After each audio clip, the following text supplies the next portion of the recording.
when you pierce through the appearance and see the heart. Seems impossible for us, regular folks. In the Bible, God was considered God because God can pierce through appearances and see the heart. God's wisdom was such that God has the ability to hear your story, and if it's a lie, God can just straight through and cut right to the heart and see the heart. For us, we may not have that ability. How many pains and struggles would we avoid if we could just see right through the heart of folks? The person trying to sell you something, you can immediately tell if this is for your good or if this is for their benefit, and they don't care at all about whether you're going to be affected or not. If we could just pierce through and see the heart of each other right away, we probably would avoid a lot of pain, a lot of struggle, a lot of headaches, a lot of stress. It's hard. We as people, we deal with appearances and discerning each other's hearts. It's hard. It's hard to discern your own heart. And that is why we have to pray a lot. Because oftentimes we need God's help in prayer to discern our own heart.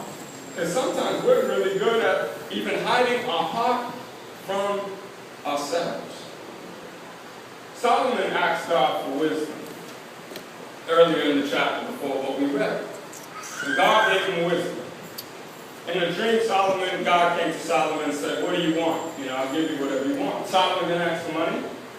Solomon didn't ask for power. Solomon just asked, Lord, give me wisdom to judge your people fair. And because Solomon asked for wisdom, God gave him everything else. Nice deal. But God gave Solomon wisdom. And this passage is a display of Solomon's wisdom. But the beauty of this passage is not that Solomon is superhuman than us. Not that Solomon is completely different from us, but that Solomon shows how one can discern, if not another's heart, at least you can show how one can discern your own heart. And this situation that is presented to him is one that is so complicated and so complex that the people were astounded at Solomon's wisdom. But the beauty of his decision was how he showed us, when we discern our own hearts, whether or not we are doing something out of love or out of spite. How we can discern our own hearts. Here's the story. So there are two women. The Bible calls them prostitutes. What that probably means is that they're single mothers. They're single mothers. If in the time you're a single mother, the husband's not around, dead, left you, people are just going to assume that the only way you're surviving is through unconventional means. And so they live together, which means that they're vulnerable. It means that there's no man around. Nobody to protect them, no guardian, no security. So these two women live together. And the story is such that Solomon is presented with these two women from the same station in life, from the same condition in life, and the way the story reads is that you're not supposed to be able to tell one from the other. So as one woman comes, she says, look, one night this other woman slept and crushed her child, 3 days old. So one woman's child was born, the next woman's child was born 3 days later. So you still are not able to tell the difference between these two women. They're supposed to look identical. They're supposed to look like twins in some sense. This is to show how Solomon managed to figure out an incredibly difficult decision to figure out. There's no DNA. There's no forensics like that. So how is Solomon going to pull off this miracle of a decision when you have two people who are doing the he said, she said kind of thing? There are no witnesses. There's no cameras. There's nothing of the sort. It's one woman's word against another woman, and one child who's living and one child who's dead. And the story goes that one woman begins telling the story. Was this the woman telling the truth or not? We don't know. She begins saying the story about how this other woman stole her child because she fell asleep and crushed a just newly born child. I recently saw a child that's really newly born, and they're tiny. I didn't realize how small they really are. Like infants, when they're like this, the head is, the size of your fist. They're so fragile. And so it's irony. You know what I mean? So it's a tragedy.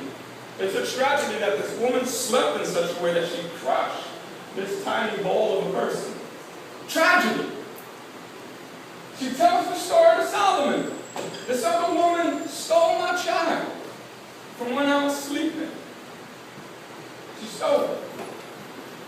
The other woman says, no, the dead child is your child, the living child is my child. The other woman says, no, the living child is your child, the living child is my child, the dead one is yours. And now they're going and they're telling this story back and forth. And the way you're supposed to see it is that Solomon's head is going like this, right? And at a certain point, as he's hearing, no, it's my child, no, it's my child, no, it's my child, no, it's my child, Solomon's supposed to get dizzy and not figure out what to do. Who's telling the truth? How do you deduce this? How do you figure this out? There's no DNA. This was a moment where God would be able to tell the truth because God's omniscient. God would just pierce through this nonsense and say, that woman with the mole on her chin is the real mother. But there is no, Solomon doesn't get the insight in that way. God doesn't say to Solomon, Solomon, that's the woman, the one to your right. Instead, God gives Solomon insight and wisdom in another way. Solomon doesn't deduce their story. He doesn't ask them to give an account. He doesn't ask for evidence. He doesn't send the police in there to dust for prints. He doesn't do any of that. What does Solomon do? He says, give me a sword. I'm going to split this living child in two. Now that is a risky move to make. Risky. So they give him the sword, and as he has the sword in his hand and raises the sword most likely, and the sword is raised up, all of a sudden the women respond from the heart. And you don't know which one is which, but the way you can tell is by their response. And it says that the woman whose son was really her own, she spoke because within her womb, even though the child is out, within her womb it burned. And she spoke from her womb and said, do not kill that child. Give it to the other woman. Give it life. If it can't be with me, whatever, just let it live. Let it live. This is a tragedy, but I don't want this child to die. My child, I love this child. I'd rather the child live with this other woman than die. Life, she spoke. The other woman said, split them. Split them in two. Divide them. Divide them. I can't have them. She can't have them. Fair.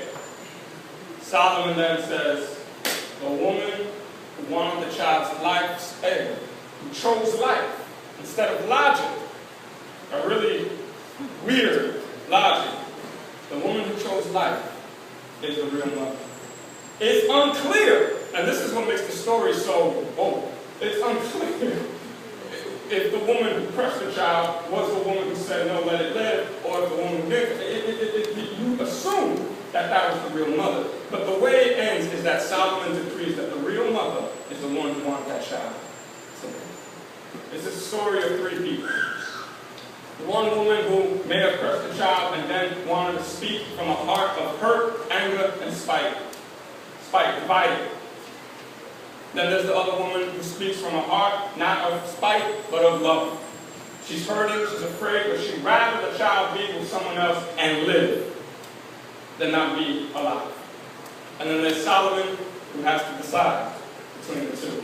In some sense, this is a metaphor for our hearts, for us. We are at times all three characters. We are at times the mother who wanted that child, and we are at times the mother who wants life. And then we are at times Solomon who needs to make the choice between the two. This is the situation where we are.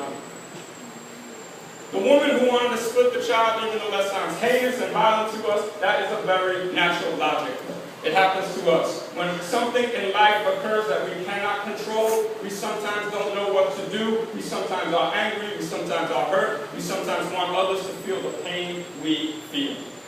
There are times where if your heart is hurt and you're not able to go to God and let God have your broken heart, you may want others to feel the pain you field. It's called the brown rule instead of the golden rule. The brown rule goes something like this: do unto others as others have done unto me.